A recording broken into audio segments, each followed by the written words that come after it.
Boa noite a todos que estão nos acompanhando. É um prazer ter você aqui, é um prazer estarmos aqui. E hoje a gente chegou no nosso segundo encontro, onde estamos falando sobre por que a Bíblia. Por que a Bíblia seria especial? Qual a relação que a Bíblia tem com todas as tradições religiosas existentes, assim, algumas das principais tradições religiosas existentes.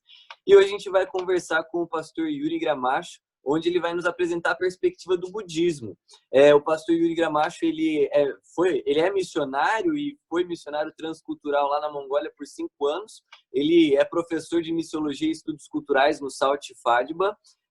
Também ele é diretor do Instituto de Missão e Crescimento de Igreja, lá onde ele também dá aula, e mestre em teologia bíblica pelo Salt Fadba, além de ser doutorando em missiologia e estudos culturais, com ênfase em World Religions, na faculdade das Filipinas, o AIAS. Beleza? Então, hoje nós vamos conversar sobre o budismo e quais são convergências, divergências em relação à Bíblia e como ele encara também o texto bíblico. Então, pastor Yuri, é um prazer ter você conosco e, a partir de agora, a palavra é toda sua. Depois de, por volta de 40 minutos, aí a gente também abrirá para perguntas e respostas, certo? Então, vamos iniciar com uma oração? Pode fazer para a gente, Christopher, por favor? Ok, Léo. Então, oremos ao nosso Deus. Senhor Deus, aqui estamos reunidos com essa segunda parte, Senhor, tá, de conhecer por que, Senhor, a Bíblia. E, Senhor, como nós somos tão falhos, Pai, e após a entrada do pecado não sabemos discernir, sem que o Senhor seja nosso professor interno e também seja a quem, quando nós falamos, o Senhor seja aquele que fala. Por isso, Pai, rogamos que o Senhor venha até o pastor Yuri e também a cada um aqui, Pai, que o Senhor nos ajude nos abra o entendimento, assim como abriu dos discípulos, para que possamos, Senhor, entender as palavras e praticá-las. Esteja, Senhor, com cada um aqui, às vezes veio com problema ou sem problema, que o Senhor venha a nós e nos ajude, nos dê paz neste momento. O Senhor Santo Espírito esteja nos abrindo o entendimento e o Senhor, nosso Pai, esteja nos protegendo. Isso nós pedimos em teu doce e sagrado nome. Amém. Amém. Pastor Yuri, é com você. Como vocês me ouvem? Ótimo. Tá ótimo. Tá bom? Ótimo. Maravilha. Então, deixa eu aproveitar, amigos, e enquanto a conexão está nos ajudando, e compartilhar aqui a tela, para aqueles que não estavam conosco, não é? Na nossa primeira fala, eu acho que é importante a gente fazer um panorama aí mais rápido e um pouco para vocês conhecerem também um pouco da realidade do mundo budista de forma geral. Por que a gente está falando sobre por que a Bíblia, mas ao mesmo tempo estamos falando agora, primeiro, uma perspectiva budista? Há uma frase do Dr. Ganun Diop, ele é o líder de liberdade religiosa e relações públicas da Associação Geral da Igreja Adventista do Sétimo Dia, e essa frase dele, para mim, ela resume muito bem o porquê é necessário nós entendermos um pouco a perspectiva de outras religiões, de outros povos, a cosmovisão de outros povos, a fim de que nós possamos, de fato, comunicar a mensagem do Evangelho Eterno, que é supracultural em sua origem, né? Não está limitada nem presa a nenhuma cultura, mas quando ela é comunicada em linguagem humana, então ela torna-se transcultural, né? Rompendo barreiras culturais e encaixando dentro das suas realidades culturais históricas de cada povo. E a frase do Dr. Ganun Diop, em inglês, é a seguinte: "Understanding in order to be understood is the key of every testimony." Compreender para ser compreendido é a chave de todo verdadeiro testemunho. Então, se eu não compreender antes, dificilmente eu conseguirei ser compreendido. Então, se nós entendemos que o Evangelho Eterno precisa ser pregado a todo povo, língua e nação, isso, obviamente, inclui o mundo budista. E a gente vai falar um pouquinho sobre ele, um mundo onde eu convivi muito de perto, né? Morei justamente em um país budista, que foi a Mongólia, morei e trabalhei por 5 anos, tive a oportunidade de visitar diversos países de predominância budista, como a Coreia do Sul, o Camboja, o Vietnã, a Tailândia, entre outros ali daquela região, né? E nós vamos conversar um pouquinho. Aqui está a minha família, né? Primeiramente, para vocês conhecerem aí, sou eu, minha esposa, meus 2 filhos, meu filho mais velho, Kawai, meu filho mais novo, Kael, que nasceu na Mongólia. E aí vocês vão ver diferentes povos budistas, né? Povos que nós tivemos a oportunidade de nos encontrar. Essa é uma mulher de Myanmar, também conhecido como Burma, né? Ela faz parte de um grupo étnico específico, onde as mulheres colocam essas argolas no pescoço, né? E elas são chamadas em inglês de long neck woman, ou women, né? Mulheres do pescoço longo, mas em português normalmente se fala mulheres girafa, né? Eles usam isso simplesmente por questões estéticas, não tem nada a ver com questões religiosas, elas simplesmente acham mais bela uma mulher com o pescoço mais alongado, né? Padrões estéticos variam, né? Você vê que no Brasil nós temos normalmente um conceito onde a mulher é mais bela se tiver ali os glúteos mais elevados ou coisa desse tipo, né? Isso vai variar de lugar para lugar. Tem lugares onde se valoriza os ombros, outros lugares valoriza-se o tornozelo e por aí vai. Outros lugares valoriza-se o olho, o cabelo. Nesse caso aí é o pescoço, né? Ela obviamente participa de um povo de tradição budista. Aí está a sua filha. Esse é um jovem ali de um monastério budista na Mongólia, de tradição tibetana. Nós vamos falar um pouco mais também sobre as diferentes tradições budistas e por que é importante entendermos essas diferenças, né? Essa daí foi uma oportunidade que eu tive de visitar a Tailândia pela segunda vez e tive assim o privilégio de encontrar esse senhor e trocar uma ideia incrível com ele. Esse senhor, ele literalmente morava numa choupana de pouco mais de, quem sabe, 8 metros quadrados, talvez, literalmente sem nada, somente feita de madeira, com uma esteira no chão.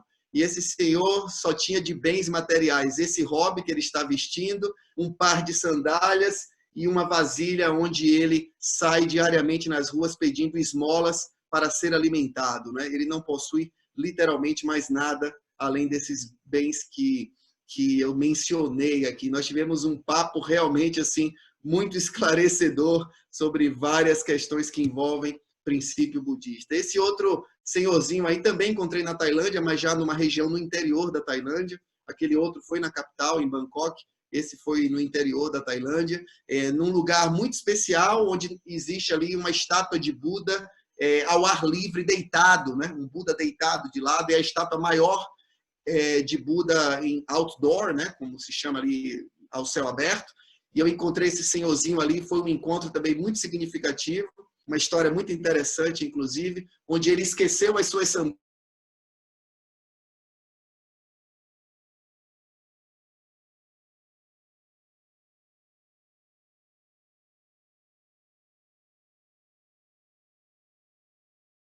Parou só para mim? Parece que deu uma pequena caída aqui. Parou para mim também. Então é geral. Daqui a pouco já Então, deve retornar. foi a questão da conexão com o computador. Eu acho que travou aí, né, amigos? Sim, travou, mas aí agora continua no celular, né? Continua no celular. Paciência. Está Paciência. em apresentação. Sim, eu estou, inclusive, ouvindo aqui ainda o meu áudio no computador, mas eu vou sair do computador. Eu acho que o que eu precisava mostrar tinha mais coisas interessantes. Pastor, mas o senhor pode ficar no computador e mostrar a apresentação mesmo do celular. Filmando, você diz? Você pode usar, por exemplo, você pode ficar no celular com a internet e o PowerPoint que você estava mostrando do computador. Dá para você ficar com as duas conexões. Pode ser, então. Deixa eu sair, então, aqui do... Eu vou sair da apresentação da tela e vou colocar assim, pelo menos vocês acompanham, né? Pronto, beleza. Esse senhorzinho aí que eu estava comentando, ele esqueceu as sandálias dele, né? Ali diante da estátua de Buda, e aquilo me chamou a atenção, como ele literalmente esqueceu e saiu. E foi embora e deixou as sandálias ali, as sandálias velhas. E eu corri, peguei as sandálias e corri atrás dele e chamei ele e gastei todo o meu tailandês com ele, porque eu só sabia cumprimentar e dizer obrigado, né? E aí cumprimentei ele, Sawadee Krap. Aí ele, Sawadee Krap, Sawadee Krap. e eu aí entreguei as sandálias dele. E aí ele fez esse gesto aí que eu estou com as mãos unidas, né, que chama-se de Y, e ele me cumprimentou, né, agradecendo, mas interessante que ele me cumprimentou numa inclinação, porque você sabe que a inclinação que a pessoa faz revela o grau de respeito pelo outro, né? E ele se inclinou literalmente em 90 graus, que é a inclinação que se faz apenas para monges, né? Homens santos, homens religiosos.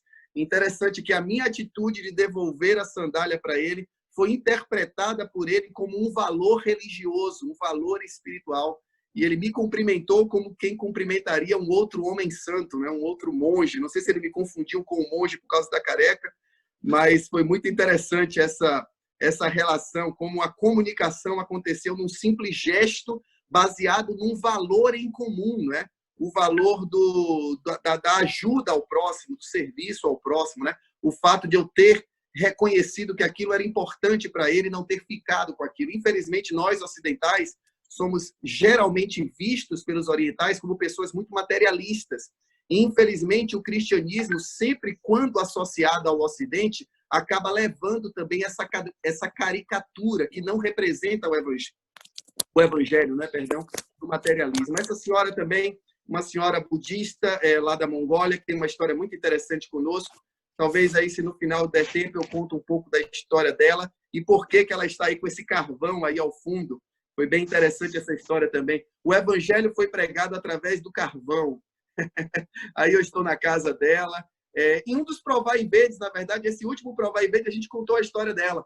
Aí eu estou na casa dela, da senhora Yandin, 83 anos, e nunca tinha ouvido falar o nome de Jesus. Durante 83 anos da sua vida, nunca tinha ouvido falar o nome de Jesus. A primeira vez que ela ouviu o nome Jesus, saiu dos meus lábios. Foi algo assim realmente muito marcante para mim e impactante, né? Dificilmente a gente tem essa experiência no Brasil, conhecer alguém que nunca ouviu falar do nome de Jesus, né? Olha essa imagem aí, que coisa interessante, pessoal. É literalmente um cadáver mumificado em um dos templos budistas que eu tive a oportunidade de visitar também na Tailândia. E isso estava no meio ali do monastério para todos verem. Do lado tinha uma foto e a explicação. Na verdade, esse cadáver é de uma mulher, de uma senhora, de uma monja. E aquele outro monge que eu falei para vocês, que morava numa choupana aí de cerca de 8 metros quadrados, ele estava sendo minha espécie de guia, ele falava bem inglês.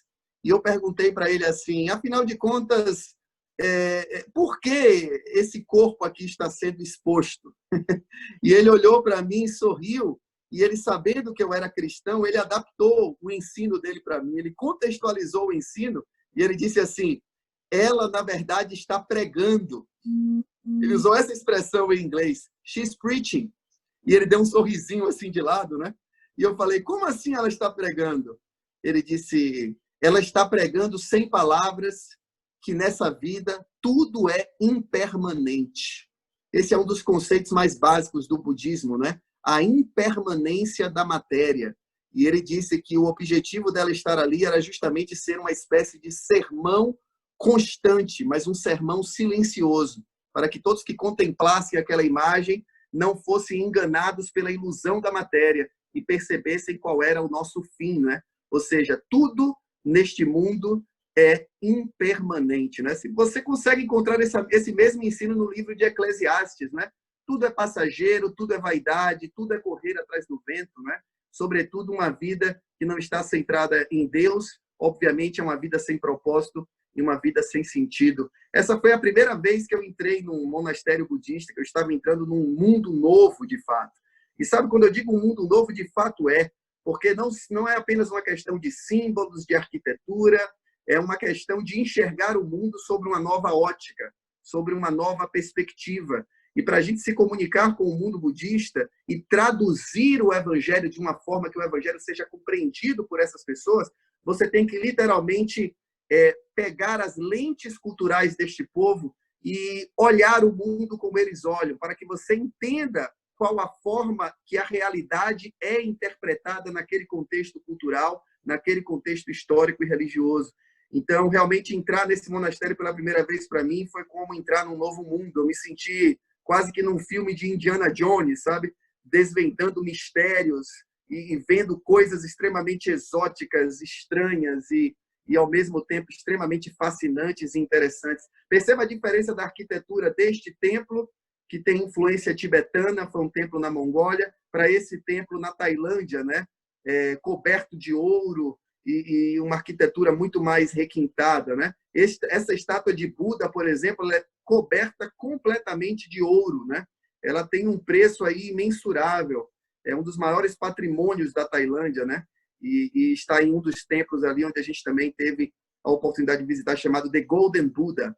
Aí é uma cerimônia também onde eu tive a oportunidade de observar e participar. Percebam a diferença onde ficam os monges, né? Que é a comunidade dos monges chamada Sangha, e onde ficam os leigos ali num nível abaixo, né? E ali você perceba nas paredes pinturas, né? Normalmente a vida de Buda, os ensinos budistas, eles são representados em forma de arte nos templos, né? E ali você vê nas paredes toda a trajetória de Buda, desde o seu nascimento até o momento em que ele renunciou o palácio e a vida de príncipe, quando ele alcançou a iluminação, enfim, os seus ensinos, a formação da primeira comunidade budista, Sangha, e, por fim, a sua morte, né?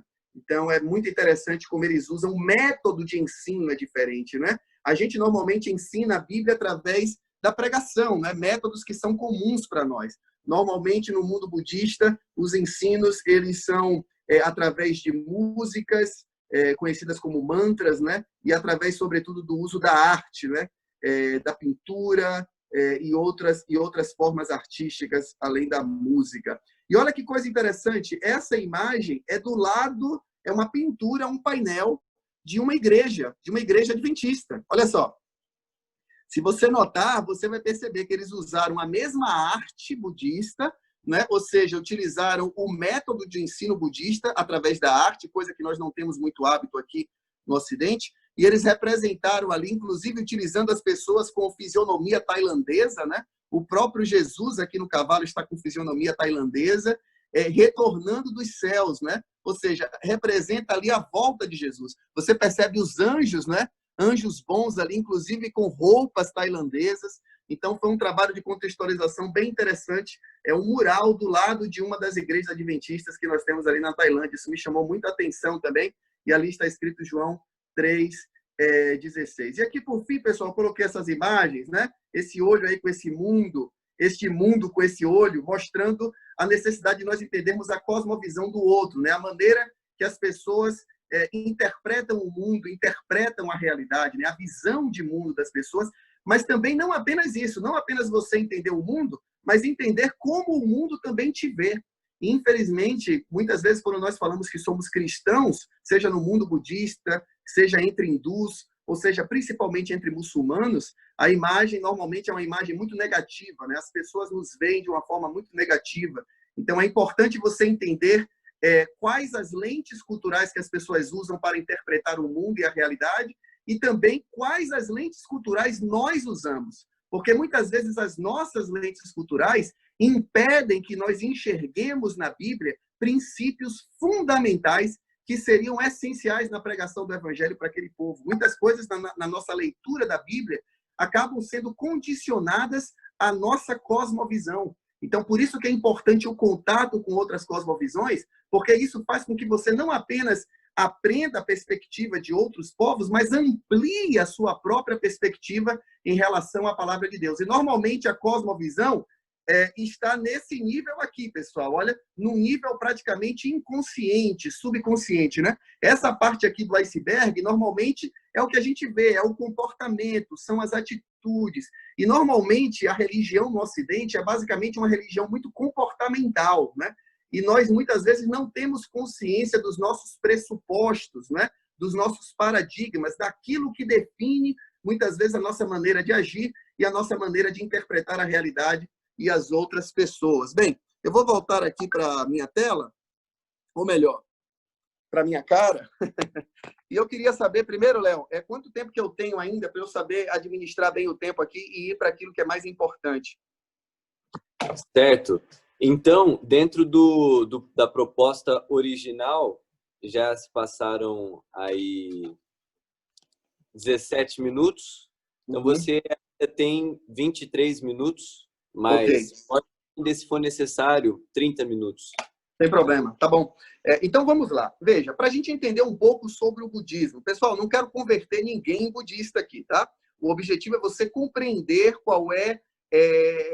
quais são os pressupostos por trás de algumas práticas e de algumas crenças, e isso é fundamental. Primeiro, uma frase que eu queria iniciar aqui, que eu acho que resume muito bem o pensamento budista, é uma frase de Buda, que ficou assim marcada na história, que ele diz o seguinte: cada homem é sua própria prisão. Cada homem é sua própria prisão. Então, o budismo, pessoal, é importante a gente entender. Quando a gente fala em religião, normalmente a gente associa a religião com a ideia de uma divindade, com o relacionamento com uma divindade. O budismo é atípico nesse sentido. É por isso que alguns não classificam o budismo necessariamente como uma religião. Porque, na prática, o budismo poderia ser definido como uma religião não teísta.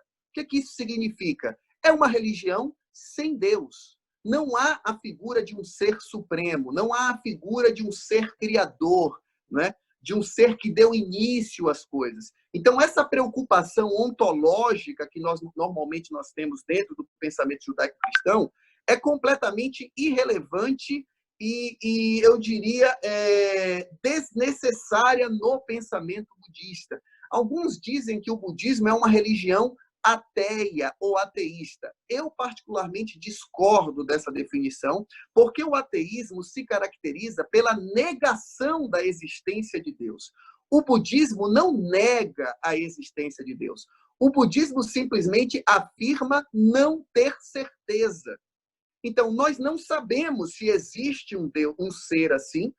Então, nós não temos como ensinar algo a partir dele. Então, eu diria que o budismo ele tem muito mais uma característica agnóstica, no sentido de que ele nem defende a existência de Deus, nem defende a não existência de Deus. Então, de fato, é uma religião não teísta, ou seja, não há a presença de uma divindade, de um ser supremo, de um ser superior. O foco da religião não está no meu relacionamento com o ser humano ou com uma divindade. Como essa frase de Buda expressa muito bem, cada homem é sua própria prisão. Isso significa que, no budismo, o ser humano lida consigo próprio. Ou seja, é uma busca para fugir de si mesmo, para fugir do seu eu.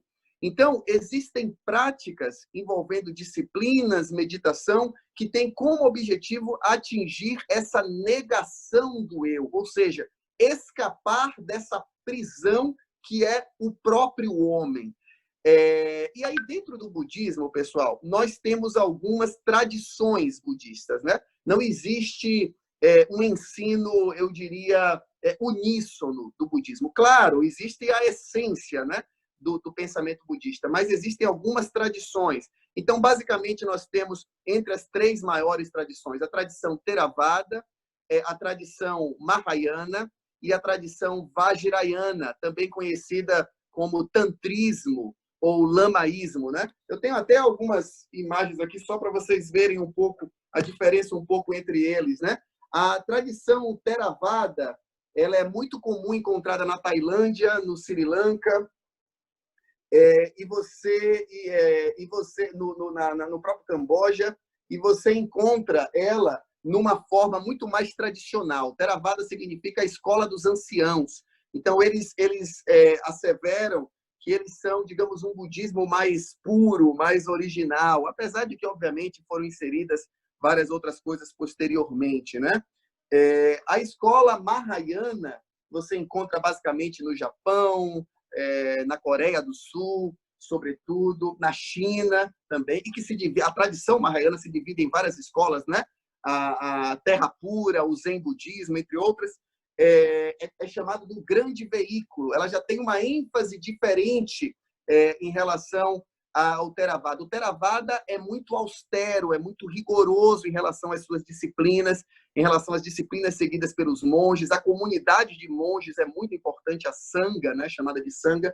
No Mahayana, na verdade, digamos assim, é um pouco mais light, né? E eles acreditam no que a gente chama de Bodhisattva. O que seria um Bodhisattva? É alguém que atingiu a iluminação, alguém que atingiu o Nirvana, mas que retorna à Terra por compaixão com o objetivo de ensinar aqueles que ainda não atingiram o Nirvana. Então, é muito comum, quando você está tentando falar de Jesus para um budista Mahayana, quando você fala a respeito de Jesus, das características de Jesus, e você mostra Jesus em atos de compaixão, e você fala que Jesus não tinha erros, não tinha pecados, é muito comum na mentalidade Mahayana associar Jesus ao quê? A um bodhisattva, ou seja, a um ser humano que alcançou a iluminação, que alcançou o Nirvana, mas que por causa da sua grande compaixão decidiu retornar à Terra para ensinar os espíritos ainda não evoluídos, vamos dizer assim. Então, muitas vezes, você vai pregar para um budista e vai achar que ele está aceitando Jesus, quando, na realidade, ele está simplesmente colocando Jesus como mais um dos bodhisattvas que ele também segue. Então, ele vai seguir os ensinos de Jesus, assim como ele segue os ensinos de outros bodhisattvas. Entende? Ou seja, Jesus não vai ser peculiar para ele, Jesus vai ser apenas mais um. Por isso é importante você entender isso para que a sua mensagem não chegue com ruído, né? E, por fim, eu diria que esse é o budismo mais enigmático, não é? Que é a tradição Vajrayana, também conhecida como budismo tibetano, ou budismo tântrico, não é? Ou lamaísmo, não é? Basicamente, essa é a tradição que eu tive mais contato, e eu digo a você, pelo contato que eu tive com os demais, os países que eu visitei, a Mongólia é uma tradição Vajrayana. Quando você compara, a tradição Vajrayana ela é a mais mística de todas. A tradição Vajrayana é uma das únicas que realmente acredita que é possível atingir o Nirvana em uma única existência, né? Sem precisar você passar por várias existências. E eles acreditam que, ao utilizar determinadas técnicas secretas, que só podem ser utilizadas depois de anos de aprendizado e de disciplina, eles dizem, inclusive, que se você tentar, você pode ficar louco, né? Porque são técnicas que envolvem o subconsciente, liberação do subconsciente, meditações, visualizações. E essas imagens, pessoal, como essa aqui, que para a nossa visão judaico-cristã pode parecer algo grotesco, quase demoníaco ou satânico, é muito comum em templos tibetanos, né, de budismo tibetano. E eu vi isso constantemente nas minhas visitas aos templos na Mongólia. E inicialmente aquilo me causava uma certa repulsa, e depois eu vim entender qual é o propósito. Na realidade, essas figuras de demônios, a ideia é servirem para um processo de visualização. Então, no fundo, esses demônios com caveiras, matando pessoas, pisando, inclusive em posições sexuais, com o pênis ereto, sabe? São coisas assim inacreditáveis de ver num templo religioso. E com o tempo você entende, no fundo eles utilizam aquilo como se aquilo fosse uma visualização, não de um ser espiritual externo, de um demônio, mas é como se aquilo representasse as próprias paixões que eles precisam vencer. A luxúria, a raiva, a violência, a cobiça. Então, quando eles contemplam essas imagens, no fundo é um processo de visualização e de meditação na tentativa de vencer as suas próprias paixões. Como eu disse, o budismo está totalmente centrado no próprio ser, né? No homem. É o homem que trabalha o seu próprio desenvolvimento. Então, assim, em resumo, pessoal, quando a gente pega o budismo do ponto de vista histórico, é importante a gente entender que o budismo tem uma relação direta com o hinduísmo. E nessa relação, por eles terem nascido na Índia, eles compartilham coisas em comum, como o próprio conceito de karma, né, da lei do karma, como esse próprio conceito de ciclo da vida infinito, de morte, nascimento e renascimento, chamado de samsara, o próprio conceito de nirvana, de atingir a iluminação, que no hinduísmo se chama de moksha, mas na prática o conceito é muito semelhante, nirvana ou nibbana, né? Depende se você está usando sânscrito ou pali, mas nirvana e moksha no hinduísmo e nirvana no budismo são termos equivalentes, basicamente, para o mesmo conceito. No entanto, o budismo ele surge dentro de um contexto sociocultural como uma espécie de reação ao hinduísmo, né? Analisando do ponto de vista da ciência da religião. Eu compararia o seguinte: o budismo está para o hinduísmo, assim como o protestantismo está para o catolicismo. Eu acho que seria mais ou menos isso aí. Então, por exemplo, você vê o hinduísmo com um panteão de deuses. Há quem fale em 33 milhões de deuses hindus.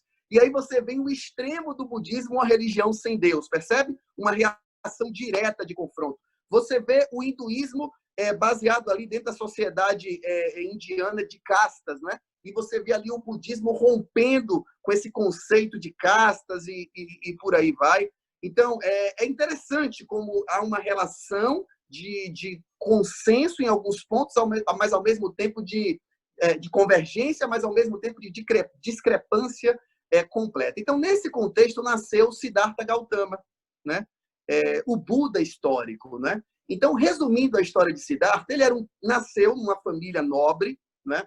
Entre os vários reinos que haviam ali na época da Índia. Hoje, essa região que era a Índia, na verdade, hoje é parte do Nepal, né? Hoje é parte do Nepal nas fronteiras, mas naquela época era a Índia, por isso que a gente fala que surgiu na Índia. Então, o que acontece? Quando ele nasceu, conta-se, né, em uma das várias tradições, lembrando que você vai encontrar tradições diversas. Não pode ser que você tenha ouvido uma história com detalhes diferentes da que eu vou falar aqui, mas isso é comum. Como era uma tradição oral, não muito firmada em escrituras, não importa muito a narrativa histórica. O que importa para a mentalidade oriental é o ensino que está por trás, nas entrelinhas da narrativa. Então, basicamente, uma das histórias conta-se que quando Siddhartha nasceu como príncipe, um homem sábio, um vidente, um profeta, apareceu diante do pai dele, o rei, e disse assim: olha, esse garoto está destinado a duas coisas. Ou ele será um grande governador e legislará aí no mundo inteiro, será muito poderoso, ou ele será um homem santo, um homem religioso. E conta-se que, a partir daí, o pai de Siddhartha, o rei, começou a fazer de tudo para que Siddhartha não tivesse contato com questões religiosas e com o mundo exterior. Então, ele manteve Siddhartha dentro do palácio durante 29 anos. Ele nunca tinha tido contato com o mundo exterior, ele só conhecia a realidade do palácio. Conta-se a história que, no seu 29º ano, ele saiu, ele escapou, ele fugiu do palácio.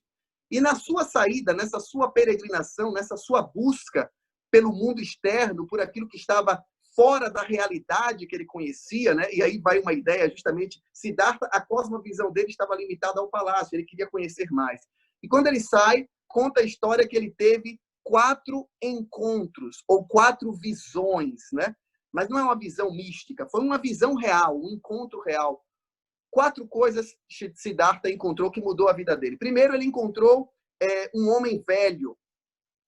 Depois, ele encontrou um homem doente, ou uma mulher doente. Aí a tradição varia entre homem e mulher, mas não importa. Uma pessoa doente. Depois, ele encontrou um cadáver, um corpo morto. E, por fim, ele encontrou digamos, um asceta, né? Um homem santo que havia renunciado aos bens materiais. E conta-se que aquilo despertou Siddhartha de uma forma para uma realidade que ele não conhecia.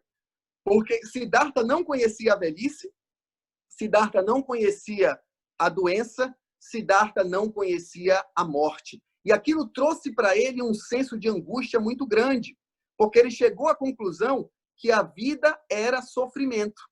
A vida era sofrimento. A vida não era aquela ilusão que ele vivia no palácio. Então, ele pegou a metáfora do palácio e trouxe para a realidade. Ele disse, olha, a maioria das pessoas vive numa ilusão, mas a realidade é que a vida é sofrimento e a vida é impermanência, ou seja, tudo passa, velhice, a doença, a morte. No entanto, quando ele viu aquele homem santo, aquilo trouxe um raio de esperança para Siddhartha, e ele então decidiu abandonar todos os seus bens materiais, todo o seu futuro como governador, e decidiu então sair em busca, peregrinando em busca da verdade. E aí tem várias histórias interessantes. Conta-se que ele meditou e fez jejum de tal maneira que ele ficou tão magro, que era possível colocar o dedo na barriga dele e tocar a coluna cervical, né? De tão magro que ele estava. Eu particularmente, acho que isso deve ser um eufemismo, né?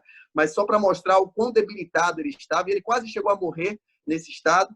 E conta-se que quando uma menina viu ele naquela situação, a menina trouxe uma tigela de arroz.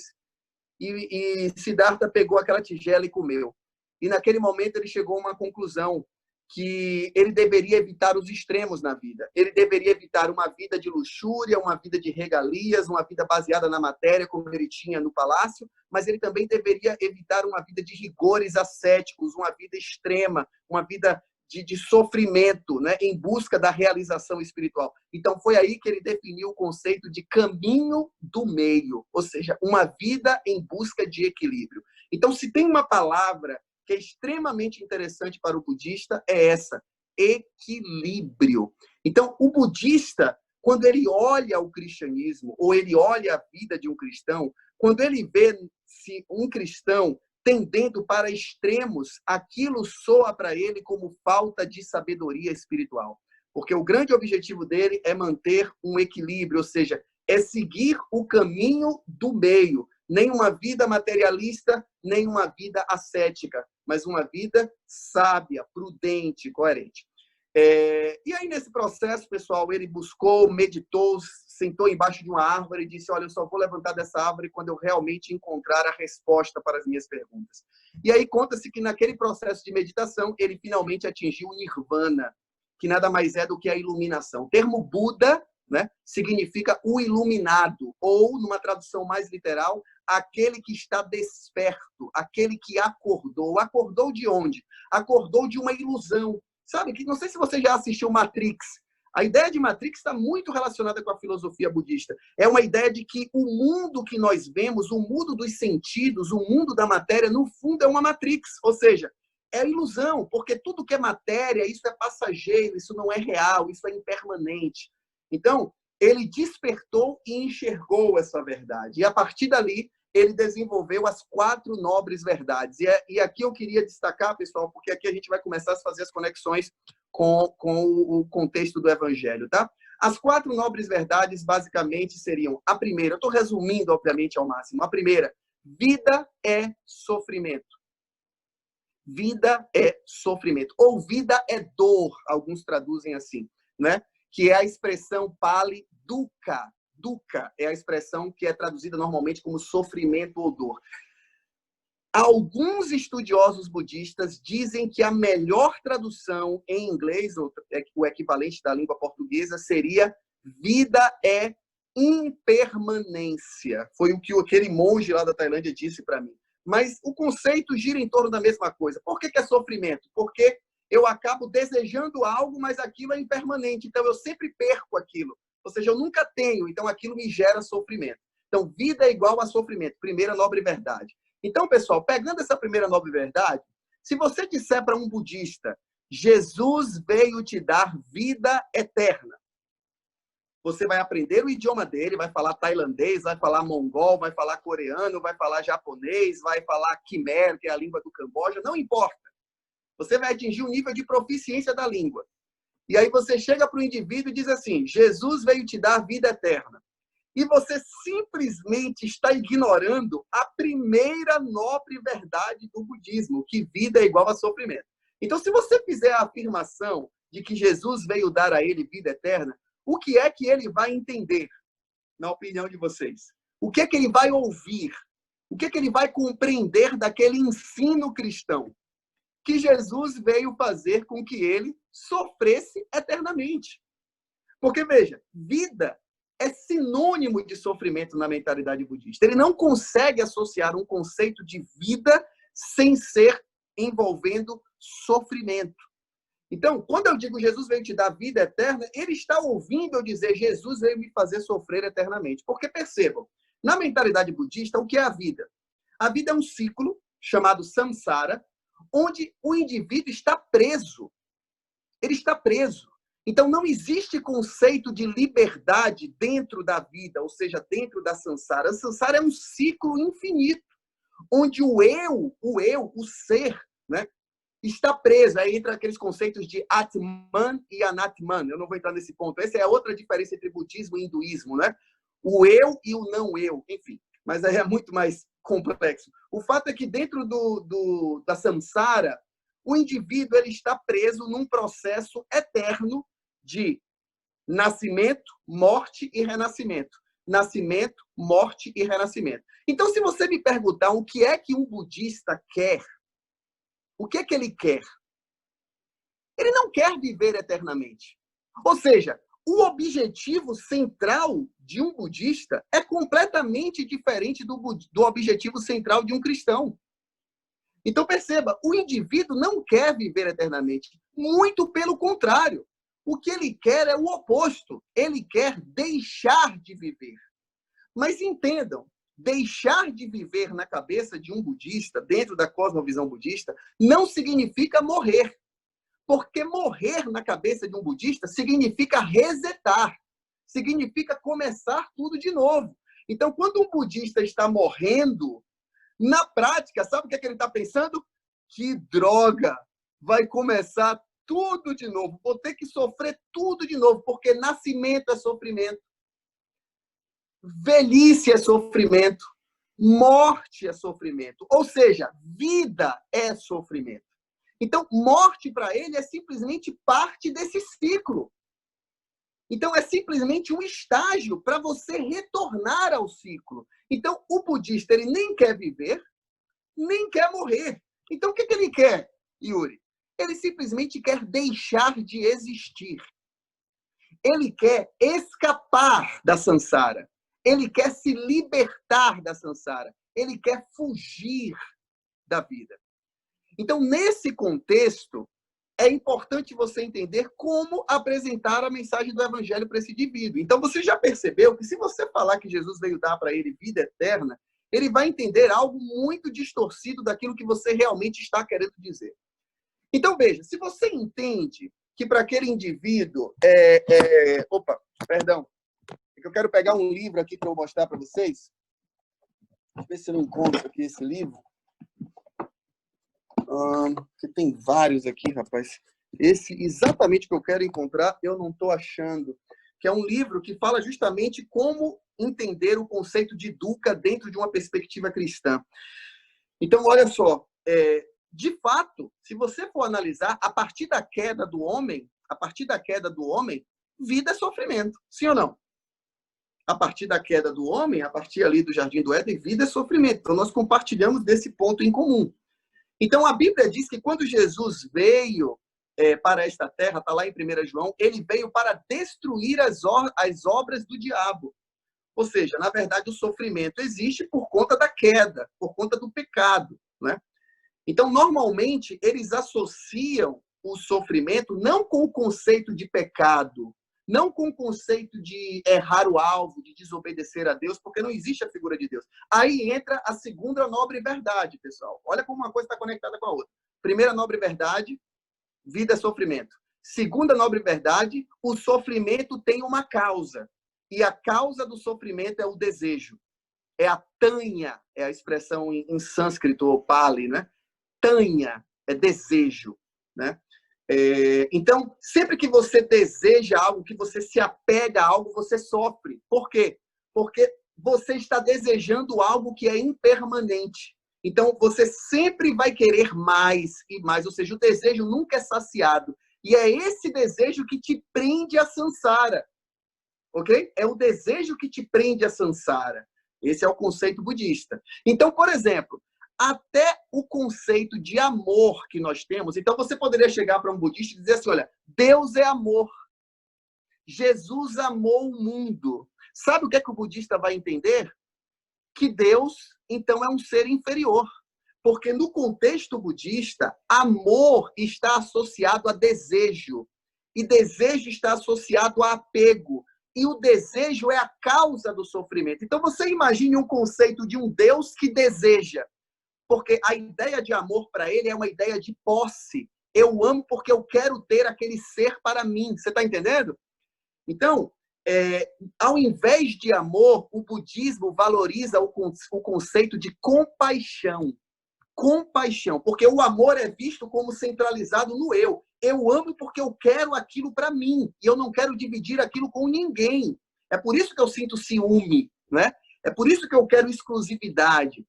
Então, falar de Deus como amor, ou de Jesus amando, é um pensamento que pode gerar problemas na mentalidade budista, pelo menos a princípio, né?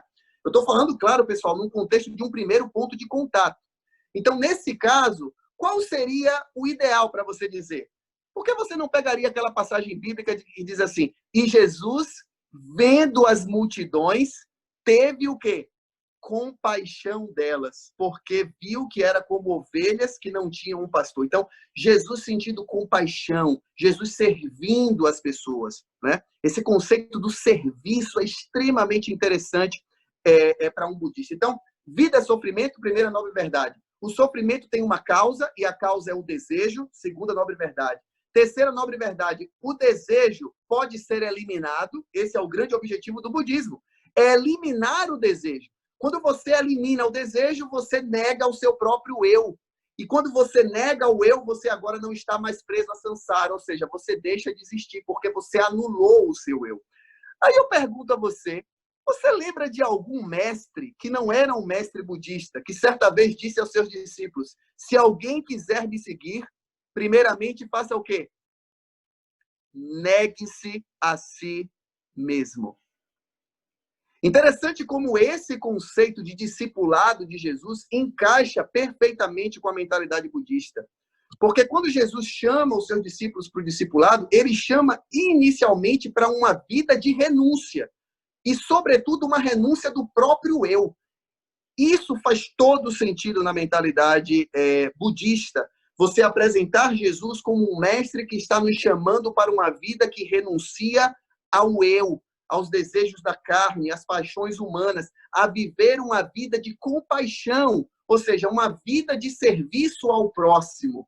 Então, perceba, é simplesmente uma questão de tradução da mensagem. Você não está alterando a mensagem, você não está corrompendo a mensagem, você não está tirando a essência da mensagem do Evangelho, da mensagem do Evangelho eterno. Pelo contrário, você está traduzindo aquela mensagem, isso é contextualizar. Você está traduzindo a mensagem para torná-la compreensível para aquelas pessoas. E a quarta nobre verdade se a terceira diz, o desejo pode cessar, eu posso anular o desejo, eu posso fugir desse desejo, eu posso renunciar a esse desejo, eu posso eliminar esse desejo, e a forma de eu fazer isso é seguindo o caminho óctuplo, que aí são uma série de disciplinas, né, que o budismo tem, que visa justamente desenvolver esse estado de negação do próprio eu. Então, por exemplo, quando você pega um discurso de Jesus como o discurso do monte, o sermão do monte, aquilo faz todo sentido na mentalidade budista. Você falar de pessoas que são bem-aventuradas. E as bem-aventuranças ali, elas, na verdade, são totalmente contraculturais ao status quo que nós vemos no mundo, nas sociedades. Porque Jesus diz assim, olha, bem-aventurados são os pobres de espírito, porque deles é o reino dos céus. Bem-aventurados são os misericordiosos, porque alcançarão misericórdia. Bem-aventurados são os pacificadores, né? Porque serão chamados filhos de Deus. Então, aquele conceito ali das bem-aventuranças encaixa também perfeitamente com o budismo. É óbvio, pessoal, que eu estou falando aqui de forma muito generalizada. Se a gente fosse entrar agora aqui trazendo para a Bíblia, tá? A comparação das escrituras judaico-cristãs, né? Com as escrituras budistas, a gente perceberia aí um grande abismo, eu diria aí, tanto teológico quanto histórico, cultural, enfim. Porque o budismo é uma religião que surgiu por volta do 6º século antes de Cristo, tá? Por volta do 6º século antes de Cristo. E a tradição budista surgiu, sobretudo, ela foi comunicada, sobretudo, de forma oral, inicialmente. Só posteriormente que alguns desses ditos e ensinos de Buda começaram a ser registrados em folhas de palmeira, né? E essas folhas de palmeira, elas normalmente ficavam, eu tive a oportunidade de ver, inclusive, algum desses escritos, elas ficavam em cestas, e elas eram divididas em 3 cestas, ou cestos, né? É por isso que vem o nome do cânone Triptaka, né? Que é um cânone muito mais relacionado à tradição Theravada. Então, se você vai para o Mahayana, você encontra, além da Tripitaka, outras tradições escriturísticas. Você encontra textos que foram escritos por bodhisattvas, por exemplo, ou seja, aqueles seres que eles entendem que são Budas, ou seja, eles atingiram o Nirvana, eles conseguiram se libertar da samsara, mas eles voltam à Terra intencionalmente para ensinar. Então, esses textos também são considerados sagrados, né? Dentro do budismo tibetano, existe um cânone específico, que é um cânone tibetano também, ok? Um cânone tibetano específico, com muitas tradições, inclusive ocultas, secretas, né? Inclusive envolvendo práticas sexuais para desenvolver energias, estimular pontos vitais, enfim. É uma forma de hackear o Nirvana, digamos assim, né? Você meio que pega um atalho para alcançar o Nirvana. Então, realmente, o budismo tibetano ou o lamaísmo, ele se distingue de todos os demais. Ele é o mais característico, o mais místico. E, por sinal, é o budismo do Dalai Lama. Então, pessoal, quando a gente fala de budismo, não pense simplesmente como pessoas que moram lá no sudeste da Ásia, tá? Gente que está lá no Sri Lanka, na Tailândia, gente que está lá no Laos, né? No Camboja, no Vietnã, na Coreia do Sul, no Japão, na China, na Mongólia, no Tibete, no Nepal, no Butão. Não. O Dalai Lama hoje é um dos maiores líderes religiosos do planeta. E uma pessoa extremamente carismática, inteligente e muito articulada.